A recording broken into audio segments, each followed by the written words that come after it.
don't love you back. Stay tuned every Wednesday at 11:30 p.m. Eastern Standard Time, 8:30 Pacific, with your hosts, Boyd and Lucinda, for the hottest talk show in existence. The streets don't love you back. I gotta do right before they call me home. Good evening and welcome to the Streets Don't Love You Back show. I'm your host, Lucinda, with my co-host, Boyd, and our topic is, as always, the streets don't love you back. Join us every Wednesday night with real people, real stories, and real changes as we hear the truth about gangs, drugs, violence, abuse, and other life issues. We have a great show for you tonight. Comedian Mr. Stevie Mack, you've seen him on NBC, UPN, Last Comic Standing, HBO, SpikeTV, BET, Discovery Health Channel, Howard Stern Show, Entertainment, True Hollywood Story, VH1, MTV, and movies, videos, commercials, and now you're going to hear him on the Streets Don't Love You Back radio show. We're going to introduce him in just 1 minute. Let me first introduce my co-host, Boyd, to the show. Hey, ladies and gentlemen, we're thanking everybody that tunes in on our show every Wednesday night. And like my missus said, we got a great show tonight with my man Stevie Mack. He's about to bring it to you. We're going to get right to the show right now. And much love to my man Stevie Mack. We're going to turn the mic over to you, formally introduce yourself, and do what you do. Yeah, baby, this is your boy Stevie Mack.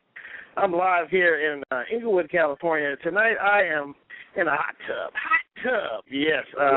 My muscles was achy breaky, and I said I'm gonna have to take it over here and make it, and without a fakey, I'm gonna shake it. My groove thing on down to the hot tub. So I'm in the jacuzzi. I'm not butt naked. About that. This is not a butt naked broadcast. This is a semi-nude broadcast. I got my trunks on. I'm honored to be here tonight and loving the topic. Well, just the name of your show, The Streets Don't Love You Back. And if anybody could tell you about that, it could be Stevie Mack, because I have experience in the streets, and that's what my one-man show, Diary of a Crackhead, is all about, talking about my life experience growing up in the streets and how I had to come up out of that.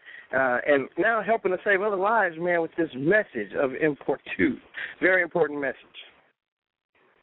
That's right. And, you know, we're hoping to have a little bit of a lighter show tonight with a little bit of comedy, but we also know that, you know, like you said, you did grow up, with that kind of a lifestyle. And we want you to go back a little bit, if you would, to your youth and just tell us a little bit about how you did grow up and what circumstances you grew up around, before you were able to get that.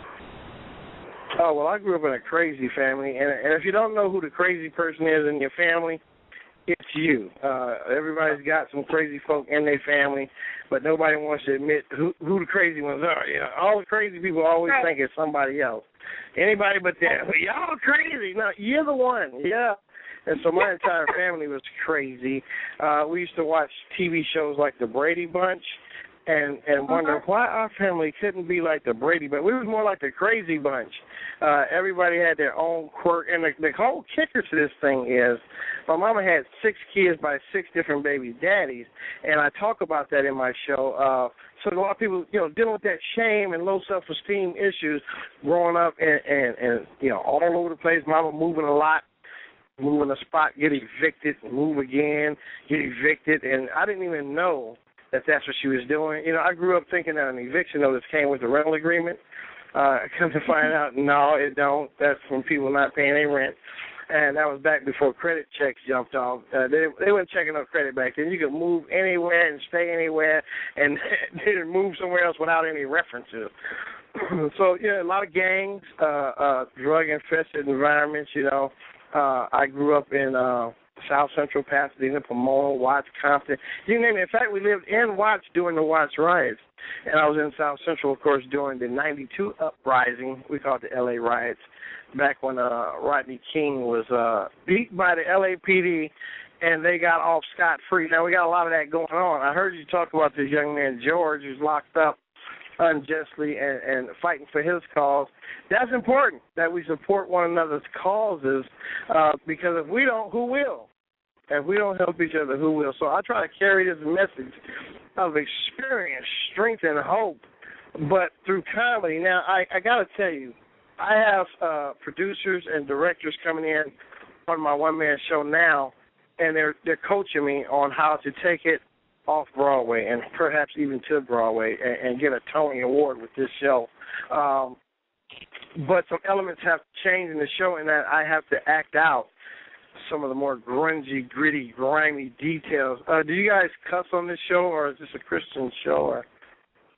Oh no, this is an uncensored show, and this is a show where we do keep it real at, because the bottom line, like, the streets don't love you back, and we can't keep it real with our youths out here to let them know that the streets don't love them back. You never will be able to keep it real. One thing I can say to those who are listening in prison, because I know a lot of y'all got them phones up in there, and y'all listening, because they ain't supposed to have the phone, but they get the phone, just like they get drugs and everything else, they get phones up in there. So y'all listening up in there, use that time wisely. Now, when I went to prison, and all my jail time was due to my drug and alcohol abuse, doing the crazy things that I did, getting paranoid, getting in high-speed chases with myself, nobody behind me. I'm flying down the highway in my car, getting away because I'm paranoid off crack and all that. All that stuff instilling for my addiction. Wound up in jail a lot. But let me just say, you could use or abuse that time anywhere, whether you're in prison or on the streets.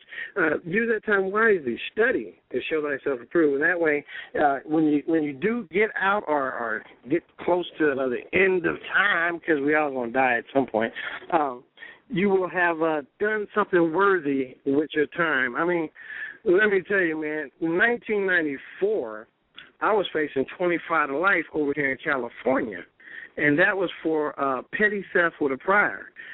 Now, you tell me about injustice. Did I deserve to go to prison for the rest of my life for stealing a coffee pot? I don't think so. But what I did, I went to the law library and studied the law and found out that there is a loophole under that 3 strikes law where the judge, at his discretion, you could plead guilty to a felony, and at his discretion, he could drop it down to a misdemeanor. But then they removed the law library out of a lot of jails, man, so people can't even study their own cases and find out how to get up out of there. Prison and jail is a modern institution of slavery. And if you look at the 13th Amendment was supposed to ratify the Constitution, right? It said, I quote, "There'll be no slavery or involuntary servitude except those duly convicted of a crime." And that's when they bootstrapped and made up a bunch of laws to make it easy for people of color to go to jail and be convicted of a crime. And then your rights are stripped of you once you do that. You can't vote.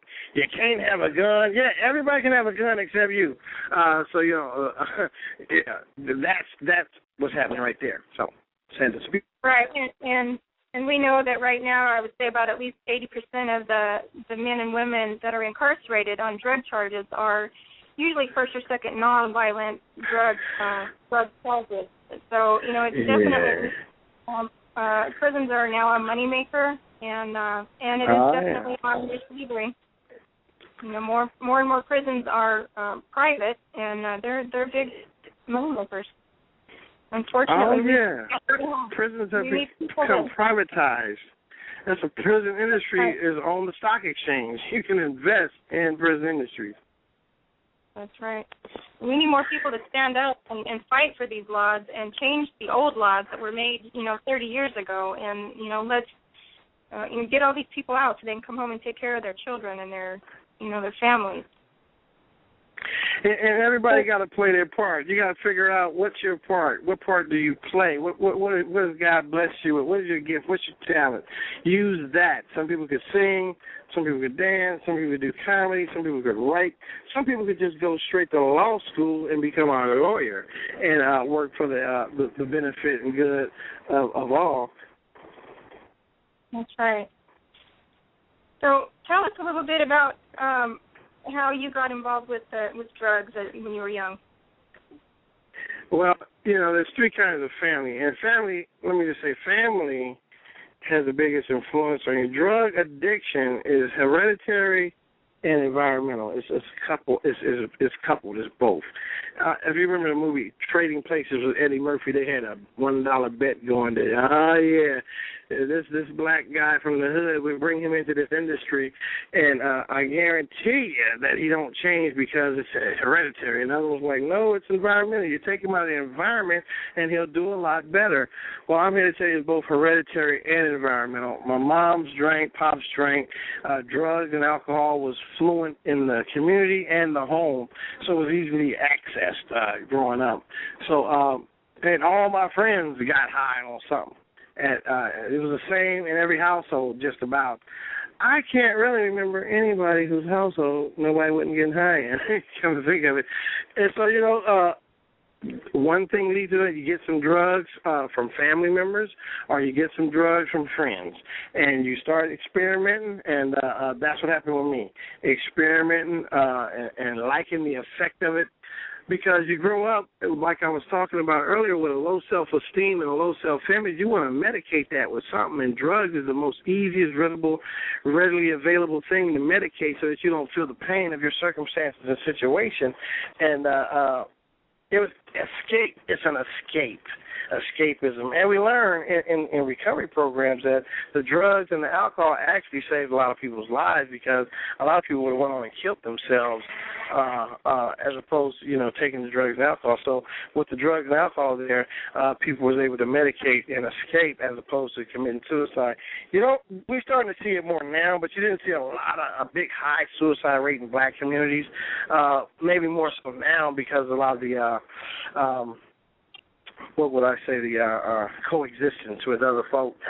but yeah, that's how I got started, man. Family and friends, influence, environmental and hereditary, and just sampling and getting high, partying.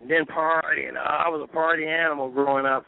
I was at every party, and if you know my favorite drug was? My favorite was whatever you had. What you got? Yeah, that's my favorite.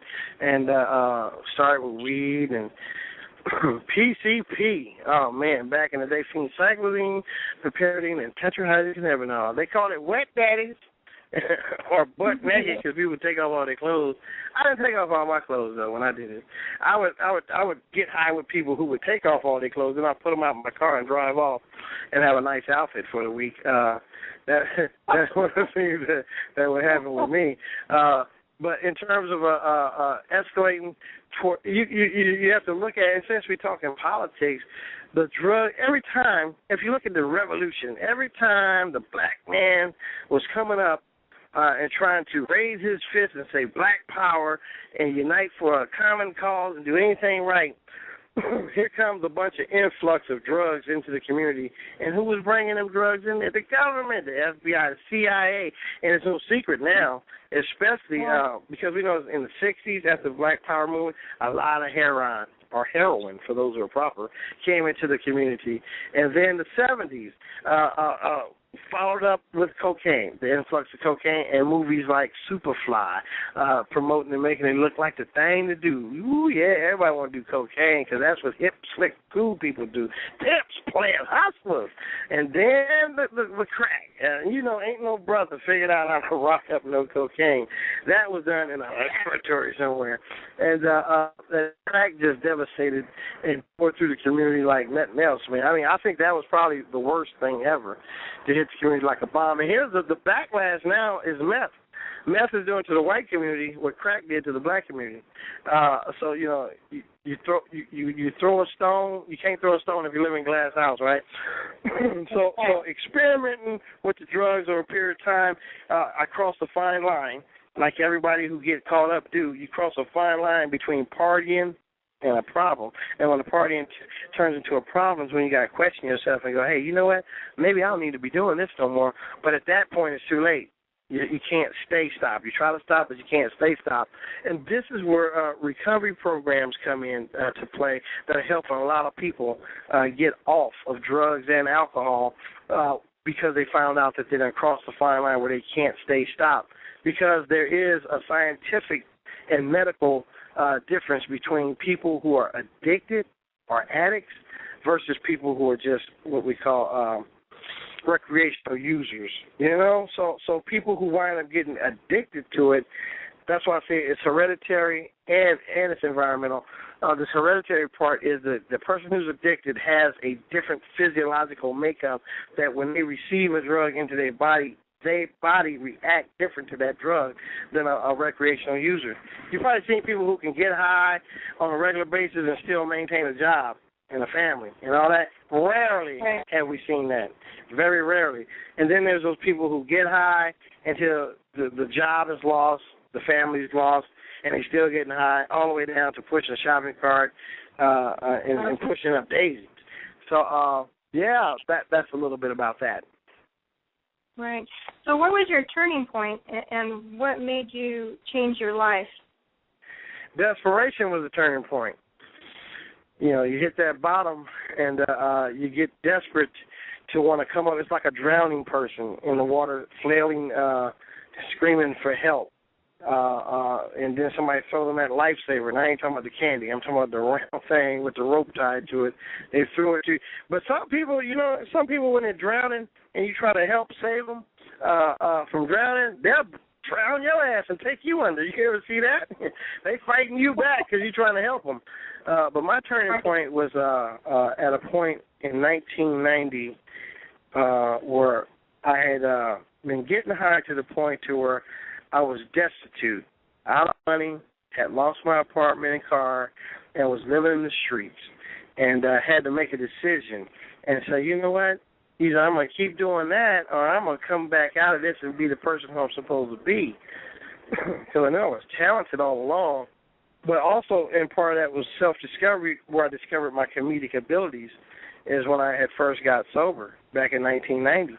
So I made the attempt, got into detox and everything and said, I need to get off of this, but I needed help. And you know what? That's the biggest thing, man. People, those who are listening, if you got a problem and you need help, don't be so egotistical and so self-centered and so I got to do this on my own. No, reach out for help. You know, you look at those programs and you think, oh, that's for weak people. Nah, the strong, you have to surrender to win. You know, you ever see somebody in a fight getting their ass kicked, but they keep coming back and they just won't stop until the person has to kill them? They need to surrender. Just stop. Stop so you can win. So, out of desperation to want to live was the turning point. Did you go to any kind of a program, or did you just decide to make a change?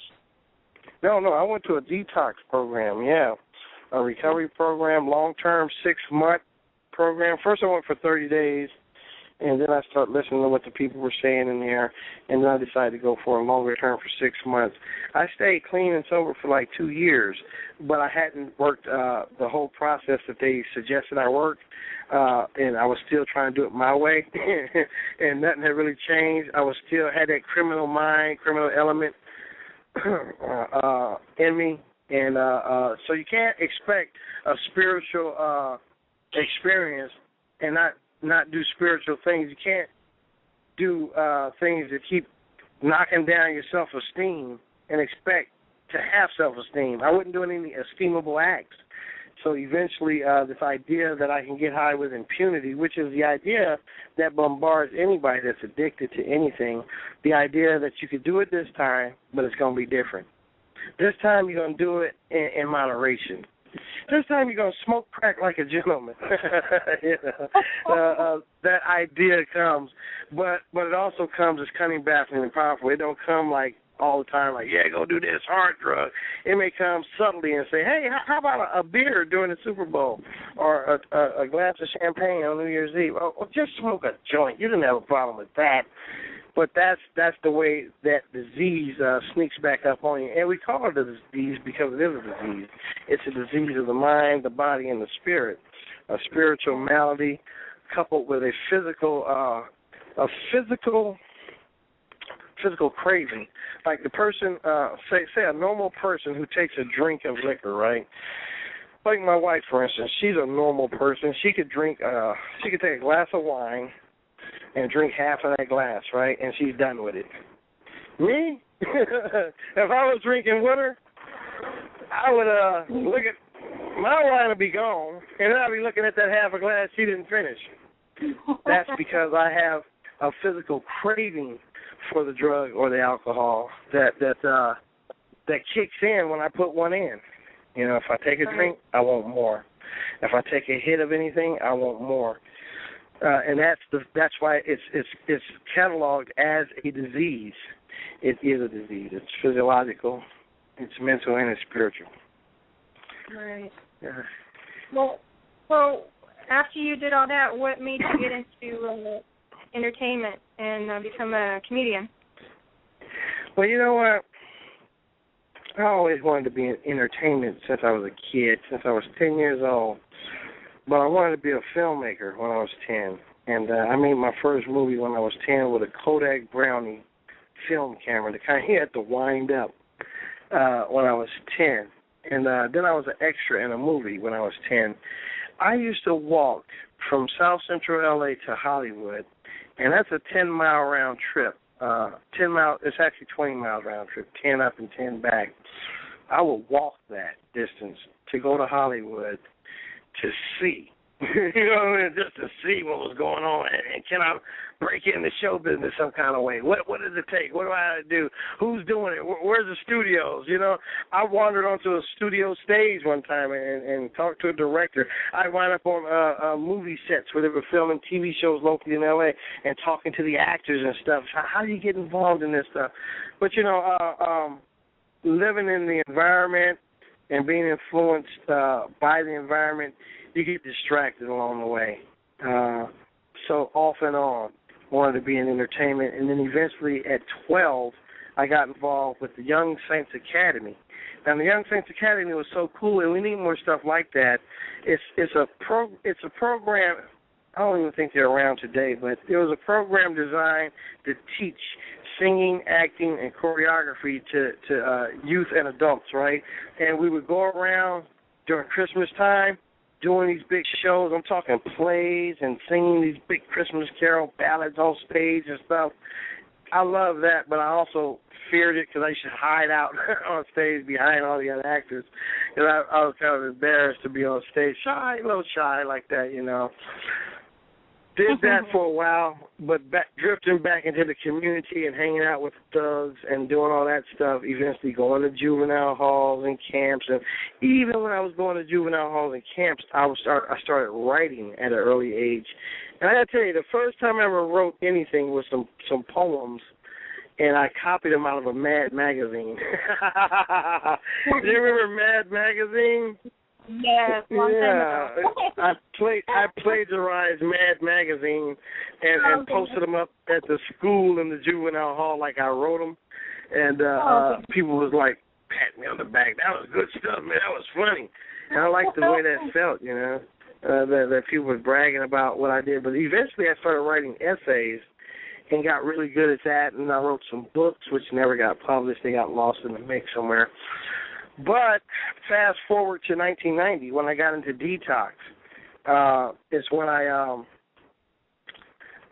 they asked, did anybody know any jokes in the morning? You know, they have this morning meditation session. It's about 50 residents in there, and they do the morning meditation and read these spiritual readings and whatnot. And then they say, anybody got a joke to close out with? So, you know, my first day there, I'm like, yeah, I got a joke. So I stood up and told a joke, and people laughed.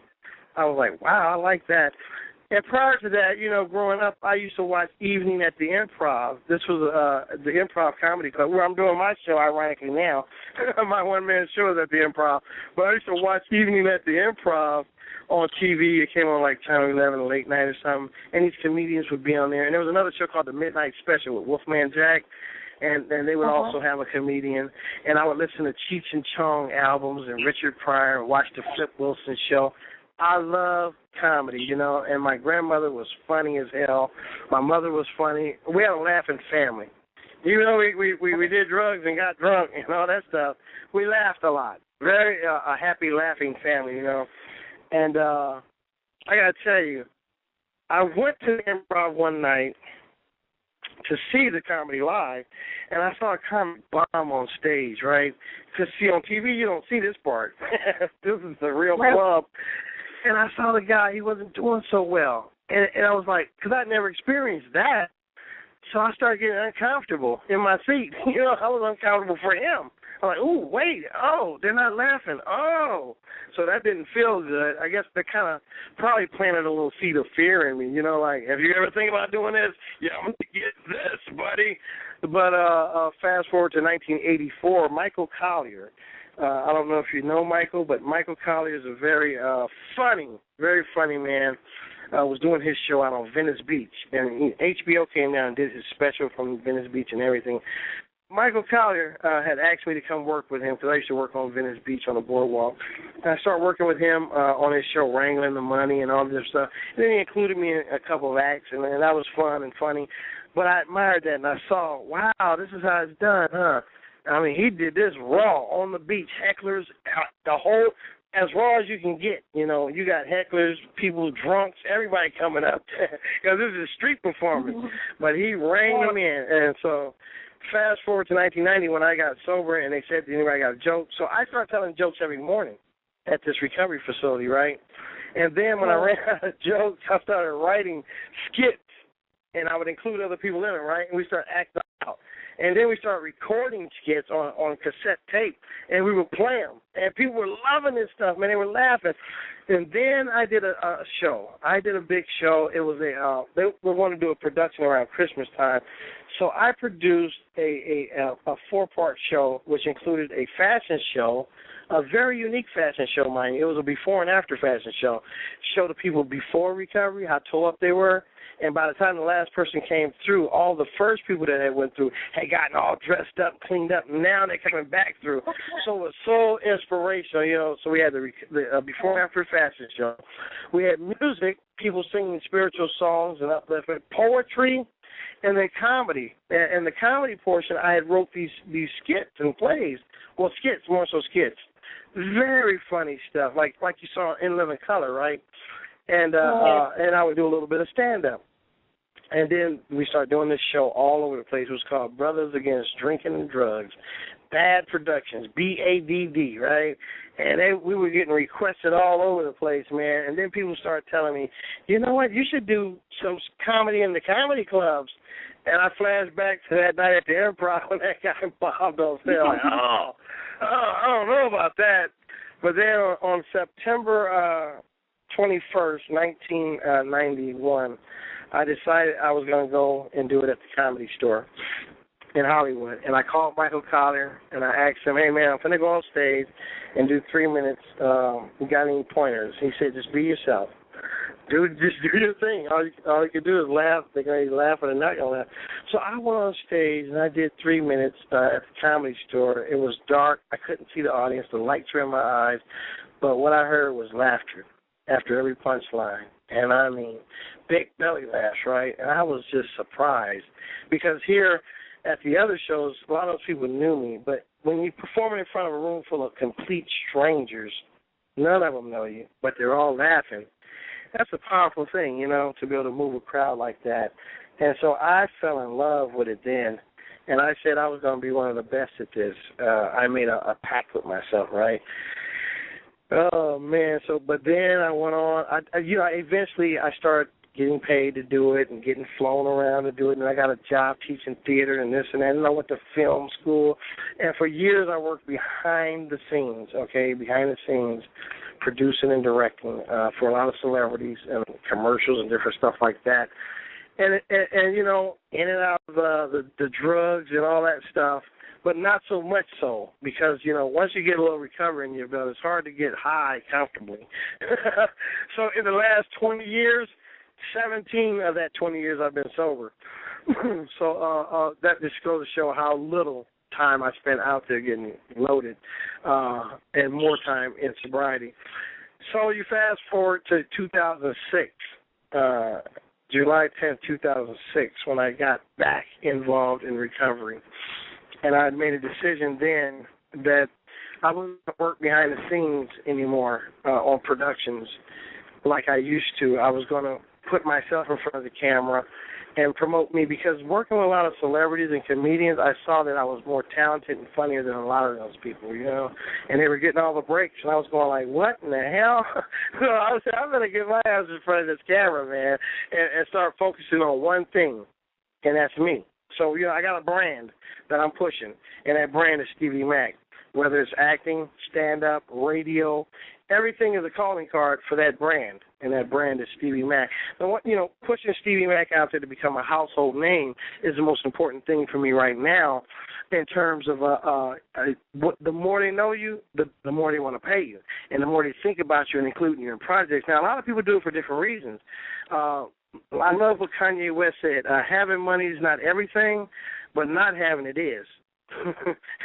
Having money is not everything, but not having it is. When you ain't got no money, oh boy, that's a problem. Now, money is a tool that can be used or abused, and I've been praying to get blessed with a lot of it so that I could use it to benefit a lot of folk, because I can carry my message further. A message of experience, strength, and hope.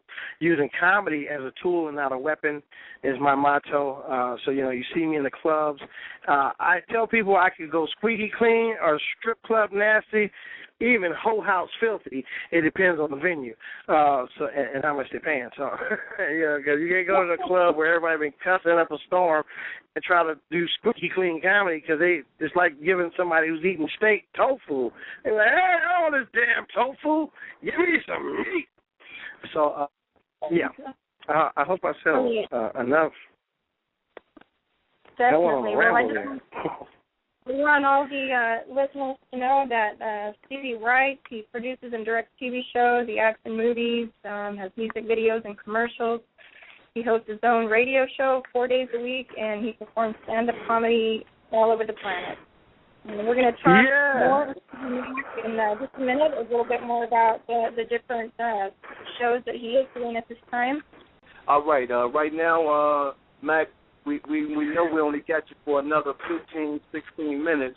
You know what I'm saying?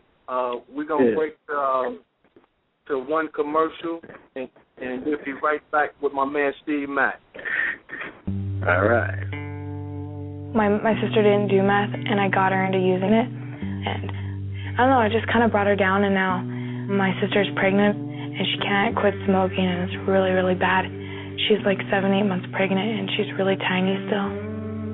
My name is Kara. I'm 15 years old, and I started doing meth when I was 11. Like, I lived with them, so then my sister was like, I'll try it, I guess. And then we started doing it every single day. I didn't think it'd have that big effect. I'm like, hey, I'm not hurting anybody. I'm doing it myself, How could me smoking meth hurt that person? They're not smoking it. They're not doing it. But it does. And my niece is a meth baby. My niece is only a year and 5 months old. I don't know. I didn't care if I hurt anybody along the way. I just did what I wanted to do at the time. And it's just, I feel really, really bad. Brought to you by the Arizona Meth Project. So we're going to get Steve Mack, and we're going to ask you, tell the viewers a little bit more about your one-man show, the Stevie Mack Diary of a Crackhead. Yeah, and Stevie Mack's Diary of a Crackhead, the plot is a 90-minute one-man show about how I rose up through the ashes like a phoenix from a family riddled with drug and alcohol addiction, pimps, pushers, mental institutions, and prison ethics and mentality. I was saying at the end, I had a tagline saying, this show will make you want to get up and live your best life now. And then my wife said, no, that's one of the taglines Oprah used. Don't use that. And I go, Oprah's a multi-billionaire. Maybe I do want to use that. I want to mimic those who are successful. But I did change the tagline, basically, just to say that this show is a triumph over adversity, to show how one can triumph over adversity no matter what your addiction is, because there's a whole new twist going down now. And this is how it works, man. And you can call it devil, you can call it the conspiracy, you can call it the Illuminati, you can call it whatever you want to call it, but the plot thickens, and what it does is it changes form. The addiction changes form from drugs, because they see that our kids coming up gets too hip to the skip. See, when we was growing up, there were no crackheads for us to look and go, I don't want to be a crackhead when I grow up. But this next generation, they see crackheads and they go, I don't want to be a crackhead when I grow up. So what do they have to get you with next? Materialism. So materialism becomes a new addiction, and it hits you with that, and it creates all these what I call false desires, all these false desires, like, ooh, you better have this, and if you ain't got that, then you ain't shit. Yeah, you better have these jeans, or you better have that ring, or these diamonds, or that. And so, and even with that, man, there's another generation coming up, which I call the skinny jean generation, which I really adore because you can't confuse them with a gangbanger if they're wearing skinny jeans. First of all, and they're not really big on diamonds. So you best believe that the powers that be got to figure out a way to hook them. Okay, how do we hook them? What do we get them with? And ecstasy is a big drug that's out there right now that's hooking a lot of kids and killing kids too at these raves and different stuff like that. So it's always going to be something that we got to be on the lookout for. So this Diary of Crackhead, my one-man show, it takes you on a journey. And the journey that I want to take you on is a journey of degradation and what it takes you to and how to rise up out of it. Because to rise up, it's not how you fall down, it's how you get up. I got a little while longer. I'm at the jacuzzi. They don't close the jacuzzi till 10, so I'm going to stay on here until they put me out the jacuzzi in my own community. Now, let me just say this. I'm in Inglewood, and for those of you listening worldwide, because the Internet affords us to be international, people are listening simultaneous all over the world. That's the blessing of it. I got my show, Stevie Mack Radio, right here on Blog Talk Radio. I'm on Monday through Thursday at 6 p.m. Pacific Standard Time, and the calling number is 646-716-6113. And all of that is at StevieMack.com, StevieMack.com. Be sure and spell it right. You can Google Stevie Mack, StevieMack, and all the stuff will come up that I'm doing and where I'm at. I'm so many places I get lost, okay? I Google myself one day, man. I found myself on so many different websites because people find something good on the Internet, and then they take it and they put it on their website. And you find yourself, if you're good, you know, that's a blessing, too. That's a testament to what's happening. And I'm just saying that to say that I am truly grateful, like the last caller talked about, me telling that truth, you know. I tell the naked, honest truth. And that's what we really liked about Richard Pryor, see, is that Richard Pryor told the unadulterated truth. Loved him for that. You know, you listen to Richard Pryor, you go, like, who would say that? Nobody would say that, but Richard said it, and that's why we love him. And so that's what I try to do. I try to just tell the truth and shame the devil and not be afraid. Like, you know, TMZ or the National Enquirer can't come up with nothing on me. Yeah, Stevie Mack blew 2 midgets. Well, first of all, them midgets sucked my dick. And second of all, I was unconscious. That didn't really happen, I'm just saying. I know. That's how I would respond. All right. We're going to get back to Stevie here for a minute, and we're going to ask him to tell us a little bit about the chocolate chip dancers. The chocolate chip dancers, baby. Let me tell you, the chocolate chip, and before I say that, I just got to say this. It's one of the many products of Stevie Mack. Chocolate chip dancers is another product of Stevie Mack, and we may even come out with some chocolate chip dancer cookies because we're working on a reality show right now, sweating off the fat. Chocolate chip dancers sweating off the fat, or something like that. But yeah, the chocolate chip dancers is a group of 3 portly men, myself included, and I've been losing too much weight. They want to kick me out now, but imagine 3 big fat dudes dancing with bow ties and cummerbunds and cufflinks. That's all they got on, with pants too, but no shirts. To Beyonce, single ladies, in sync. They're dancing in sync, and they got a heck of a step and group. Or they dancing to MC Hammer's "Can't Touch This" with hammer pants on and everything. And so that's the chocolate chip dancers. And what that was born of, I'll tell you, we did this audition for a TV show, and it was like one of those reality shows, and they wanted the guy was with the girl at the club, and she said, I got some special treat for you. He thought some strippers was going to come out and give him a lap dance, and the chocolate chip dancers came out. But we weren't called the chocolate chip dancers then. We was 3 guys who was hired to do this that day who auditioned for the part. We didn't even know each other. And so I choreographed our dance steps in the green room at that club that we did the shoot at for BET. And this show never saw the light of day. They never even aired the show. It's sitting on the shelf somewhere. But what I did was I got the other guys' phone numbers and emails and said, you know what, this is a really funny act. We need to do something with this, right? And so we all hooked up, came over to my studio and shot a music video to Beyonce's Single Ladies and put it on YouTube. We said, let's put this out there, right? Funny as hell. And it went viral, and it's had like 100-some-thousand hits. And then what happened is we auditioned for a couple of TV shows and got on. We got on country music television first, a show called Your Chance to Dance, and we was going for the $10,000, and we were going to win it, and then they kicked us off the show. They said, well, you know what, you guys don't fit the demographics of country music television. And then the next week, two white guys came out, same song, Bobby Brown's Every Little Step I Take, same outfits that we were going to wear, did the dance and won the $10,000. So we wasn't mad, though. We was upset, but we weren't litigant. Like, I wasn't going to file a lawsuit. Because when you get litigious, you get litigious in Hollywood and start filing lawsuits, the word gets around. Yeah, you don't want to mess with them. But guess what? A couple of weeks later, VH1 hit us up, MTV, and said, we got this show over here called Dance Cam Slam. I submitted us over there. We got on that show, and not only did we Dance Cam Slam it, we won the first place on the first episode, the premiere episode of Damn Cam Slam on VH1. And then we went on KTLA Morning News here in Los Angeles for the $10,000 prize called Dance Your Dead Off. And we were in the finals for that. We beat out some badass dancers, let me tell you. And we don't claim to be the best dancers. We're the most entertaining, though. You want us to try dancers. Yeah. I dare anybody to watch the Chocolate Chip Dancers and not at least smile. Shaking your head, going, oh no. Then we did the Super Bowl commercial.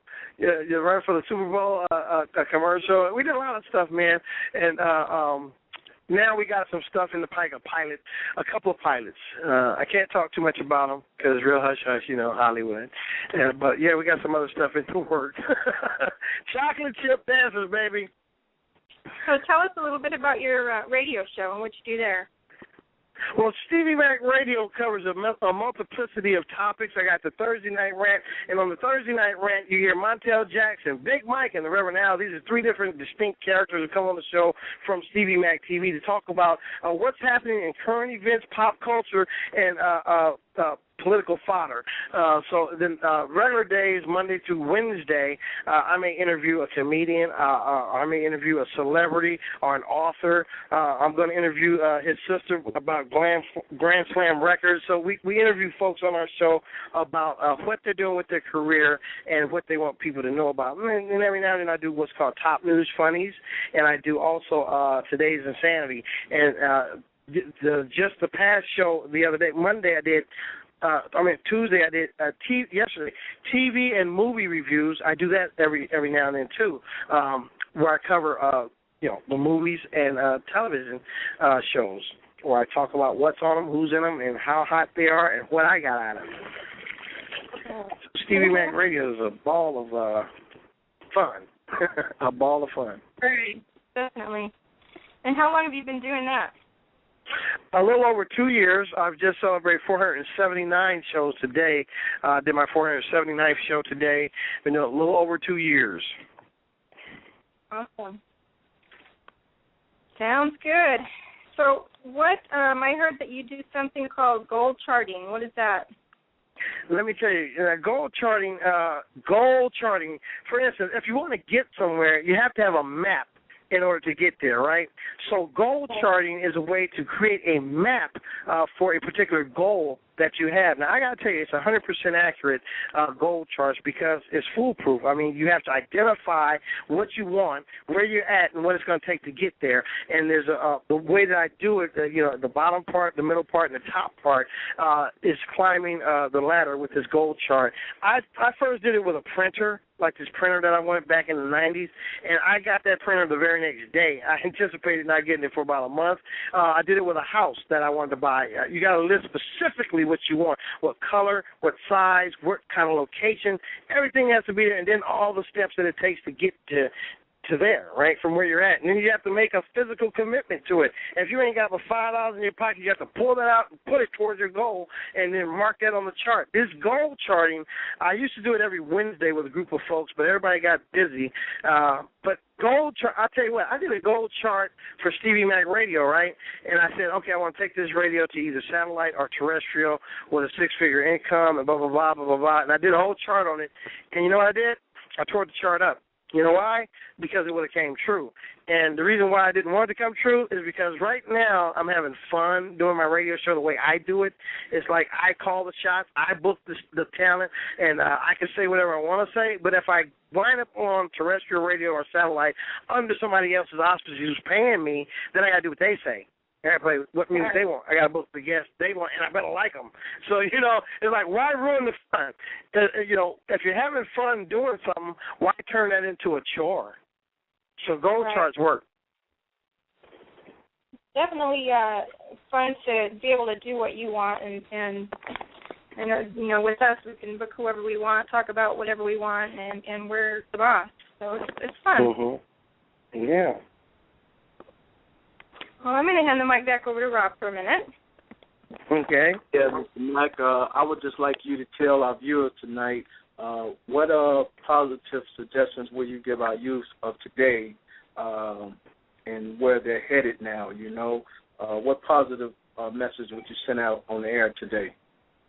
Okay, first of all, a word to the wise is sufficient. So I think back when I was a youth, and in my teens, right, what could somebody have told me that I would have listened to? And I always do that because, first of all, I have to speak to the youth and the young adults and the old folks in terms of how would I receive this message, you know? And then I look and I go, a lot of people spoke to me in different ways and delivered different messages. And some of that stuff stuck with me. Even though I didn't act on it then, as I grew wiser, I began to act on it and kept those things with me. So this is what I say to the folks that are listening. Anything you want to do in life is possible, but start asking yourself the right questions. As opposed to saying, why am I so stupid, ask yourself, how can I get more smart? Instead of saying, why am I so broke, ask yourself, how can I get more money? Because your brain is made up of the same stuff that the entire universe, the same material that the entire universe is made of. And what's going to happen is your brain and the universe is going to answer your question. But if you're asking the wrong questions, you're going to get the wrong answers. If you're asking questions that keep you living in the problem as opposed to living in the solution, you're going to live in the problem. So that's one point, is ask yourself the right questions. And second is get a role model or a mentor. Find somebody who's doing what you want to do and mimic what that person is doing, and you'll get what they got, just about. And the other thing is surround yourself with people who are in your corner and who are like-minded. If you hang out with gang members, you're eventually going to become a gang member, whether you want to be influenced by that behavior or you're going to suffer the consequences of a gang member. He got shot, and he wasn't even in a gang. No, but he hung out with them. So, you got to look at that and stop hanging out with the type of people that you don't want to become. And I'm only speaking to the people who are smart enough and wise enough to take those suggestions. Yeah, that's it. Right. Yeah, and you're gonna do what you focus on most. So, try to, like you said, change your thought pattern and focus on positive things and different things so that you can get different results.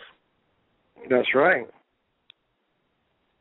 So tell us again where all of your listeners can go to hear your shows. Everything is at StevieMack.com, StevieMack.com. Over there are my links to my Twitter, my Facebook, my radio shows, my TV shows. I have a TV channel called Stevie Mack TV. There's a link there for that, and you can watch it all at my website. And some of the shows that I have there are Pimps in Suburbia, which is pimps who got out the game are now living in suburbia, working regular jobs as doctors, lawyers, gynecologists. They're playing golf and chess. Hilarious. Have you ever seen a pimp play golf?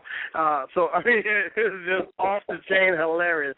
Pimps in Suburbia. Watch, the animated series. There's a bunch of instances in my life that I decided to animate and put over there on Watch, the animated series. I got a new one called Finister McFinister. That in and of itself is just hilarious. Chocolate Chip Dancers are over there. My stand-up comedy is over there. All that's under the Stevie Mack TV tab. And under the Stevie Mack Radio tab, you're going to find all the shows that you can listen to are there. And my shows are free on iTunes as well. Those links are there. My shows are also on YouTube. All that's at StevieMack.com. You're going to find all that over there. My tour schedule is there. You click on the tour schedule button. My Facebook link, you can like me on Facebook on the first page of my website, and also go right to my Facebook page, facebook.com/comedian Stevie Mack, and become a friend over there. I got 3 pages on Facebook, Stevie Mack, Stevie Mack 2, and Stevie Mack the fan page. And the first page is full, second page is filling up, and the third page needs your support. With that being said, there's all that happening over there. And I also, what's the greatest nation on earth? Donation. There's donation buttons all over my site. You can also donate to send somebody to see Diary of a Crackhead, and that's on the first page of my website. And under the Stevie Mack radio banner, you can also start your own radio show. You can click that banner and start your own radio show for free in conjunction with Blog Talk Radio. So that's what's happening. Oh, man, that's off the chain. I'm glad I'm having last words and not last rights. Like, reading his last rights. I just want to say that's off the chain. Everybody's coming together to do something positive, to make a statement and a testament. So we can all move forward. Each one teach one and use your talent to reach one with whatever you got. And your boy Stevie Mack can keep doing what he's doing, spitting that unadulterated truth. Recovery one life at a time, right? Yes. I think that came from you. One laugh at a time. Healing the world one laugh at a time. All right, ladies and gentlemen, I just want to say once again we thank my man Stevie Mack for coming on the show. We would like to thank all of our listeners that listen in on the internet and everywhere. And we would just like to say, always remember that the streets definitely don't love you back. And each one teach one, reach one, help one, like my man Max said. And we're going to take the show out with a great song like we always do. And that song is going to be called You Played Yourself. And don't play yourself out here, because once you play yourself, it's game over, lights